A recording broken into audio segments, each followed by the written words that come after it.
Hello, I'm wbz-tv meteorologist Barry Burbank, and I've got your forecast for the next several days. Let's start off with a little recap here of November 2018, and now the mean temperature departure is not that much above zero. We were way above, of course, the first 8 days of the month. We had all these red squares. It started off really warm, but it's called the November effect, and many times we want to see how the whole month shakes out and what it ends up being, because usually, I know there are always exceptions to the rule, but essentially when the temperature goes below average, and it's destined to do that because we have a lot of blue squares coming up for the rest of this month, and it looks like we will definitely end up in the minus column in terms of the mean temperature departure. So when the mean temperature departure, the lower it is, it tends to indicate, for the most part, the winter is going to end up colder than average and snowier than average. If we were going to have a lot of red squares here and all of a sudden we ended up with the mean temperature departure way above average, then we'd certainly go for a much easier winter coming up. So that's the way we're leaning now, because we want to see how it's going, and it's been going on the cold side in the last week and destined to be that way for much of the rest of the month. So that leads us to the forecast. You might have seen Eric Fisher on Thursday night with the forecast for the winter the weather team has put together here. And we think it's going to be an above average snowfall year based upon a number of global factors, or about 24 global factors overall. And we're looking at, over the last 10 years, 7 of them have been above average in terms of snowfall, and the average is 43.7. So you can see where we were last year at 59.9. We think we're going to be above that for the most part. I think we're going to be in the range more like in the 60s for the number of inches this year. Maybe that's conservative. We'll have to wait and see how that all shakes out. The more immediate future, let's talk about something that's pretty much in the ballpark here in terms of getting some sunshine out today from time to time. A lot of the cloudiness we've had this morning has been breaking up from place to place, so sort of a changeable sky. We'll call it partly sunny today, times of clouds, but times of sunshine, as the temperature goes up to the mid and upper 40s.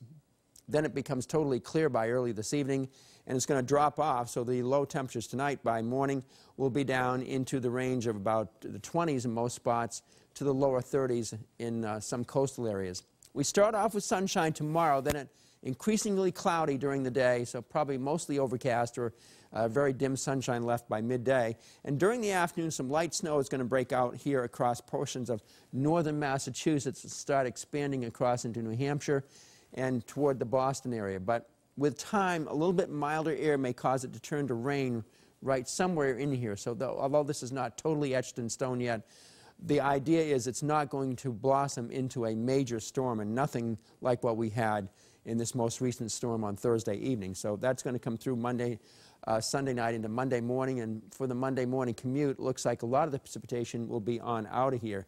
So that's the way it's shaping up right now. So we have a weak front on its way. Today will be relatively nice overall, with temperatures just a little bit below average. This front comes on down, the cool air sort of seeps in, so it's going to be colder tomorrow. And there's the first wave of low pressure out here just west of Chicago coming along to give us that light snow late tomorrow night, early Monday. And there's a follow-up wave of low pressure here that also looks to be remaining on the weak side and may come close enough to give us a little shaving of snow here on Monday night and Tuesday morning. The first batch, which comes in late tomorrow into early Monday, will produce a little light snow, but the main strip probably across southern New Hampshire, southern Maine, southern Vermont, and northern Massachusetts, where an inch or two could accumulate there. The rest of the area may have a little bit of snow turning over to rain. So if you're going to be traveling on this upcoming week, there are no big storms across the nation at all, which is the good news. Good traveling weather for the most part, coast to coast. The thing we'll be watching for us here in the Northeast is this Arctic cold front plunging out of Canada. That's going to come through here late Wednesday and Wednesday evening, and that opens the door for some very cold, frigid air here on Thanksgiving Day. Also on Thanksgiving Day, there may be a storm coming in from the Pacific and impacting California, where they need rain, but they don't want a huge amount of rain to cause mudslides after all these horrendous fires out there. We'll be watching that system for Thanksgiving Day. Otherwise, most of the rest of the nation, the traveling is going to be good. So that's the deal on that. In terms of Thanksgiving, we've had warm ones, 1941 and 71. We've had cold ones, only 11 early in the morning on 1873.